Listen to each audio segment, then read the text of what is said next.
So first off, we're going to start with loosening the pinch bolt on the clutch side, 8mm, and two 8mm for the perch of the front brake. We got to loosen them because eventually we'll have to move them, but we also can't get to all these bolts, and this gear is going to have to come off, and switch gear on this side as well. On the brake side, you'll remove the cover. Remember, the lower bolt's longer, and next you'll have to loosen and get the cables out. For you that haven't done this before, you just simply lift it up and slide it out like that on both of those. Remember which one went where if you can't take photos and video like I do. Now the throttle tube will simply just slide off. So I'm not sure if it's visible on the video as good, but you can see that on the KLX the handlebar weight is held in by 3 spot welds, and it's slightly recessed, maybe 1/8 of an inch. So what we'll do, we'll grind off that whole 1/8 of an inch together with the spot welds to get the weight out, plus 1/8 of an inch is exactly what we need to trim in order for the Moose Racing handguards to fit. Otherwise these handlebars are too long and handguards don't fit. So this is the finished product we're looking for.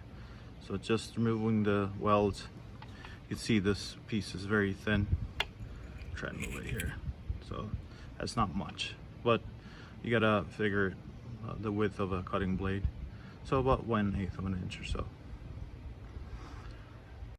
Here you can see I used a file to round off these edges and to push it in. I'm gonna try to fish it out. So I made myself a simple hook from like a baling wire, and I'm gonna try insert it like so.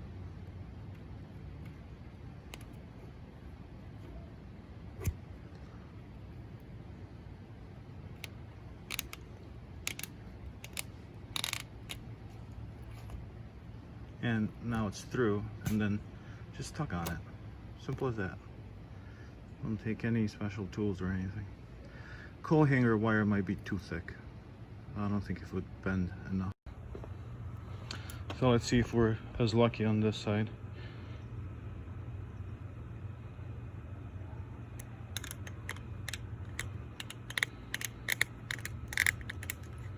There you go, and then just tug on it.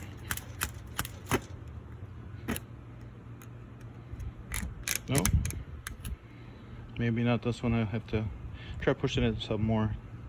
I straightened out my hook.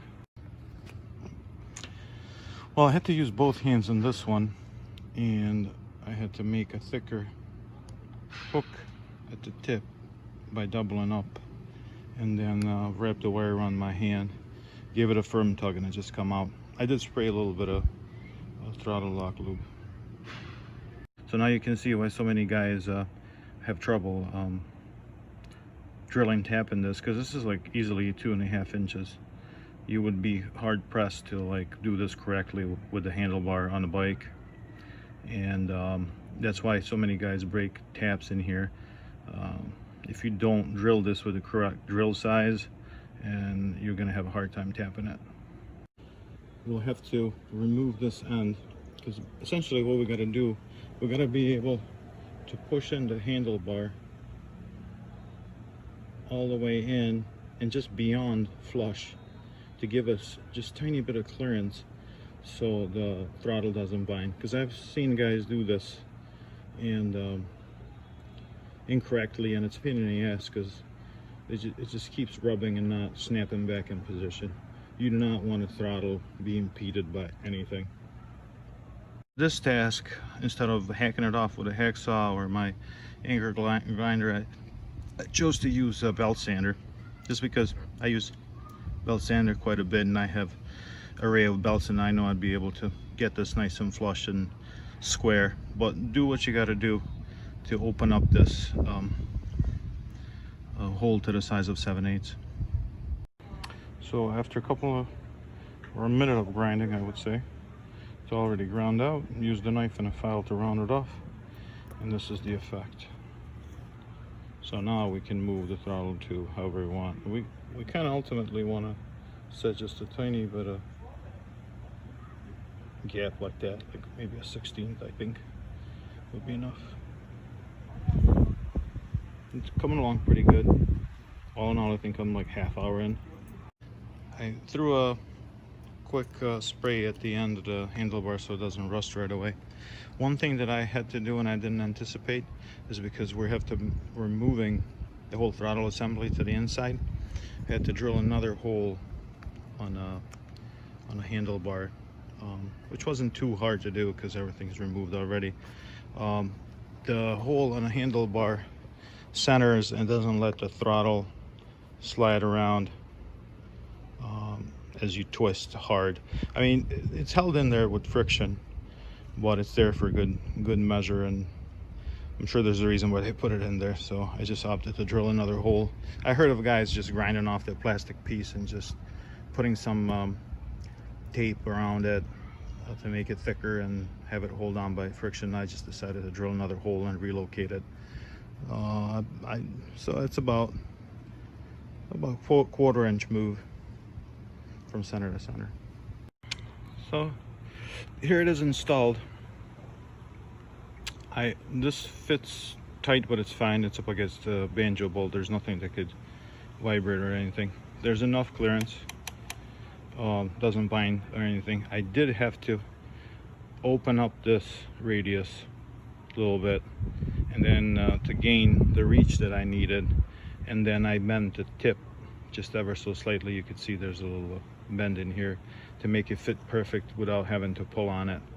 So I needed to tweak it just a little bit. Nothing crazy, you know. I put it in a vise and put a rag around it and just bent it with my hands. Didn't use any tools. So that's just something to keep in mind if you guys decide to tackle this. Bought these quick. These are the handlebar inserts. This is how the handlebar guard grips your handlebar from the inside. You'll get 4 of these. 2 are threaded and 2 are not. You need 1 of each for each side. The way you do it, you put the screw on and you first slide on the non-threaded one, and then you can put the threaded insert. So that way, once the threaded insert grabs, it'll pull offset like this and get jammed in the handlebar.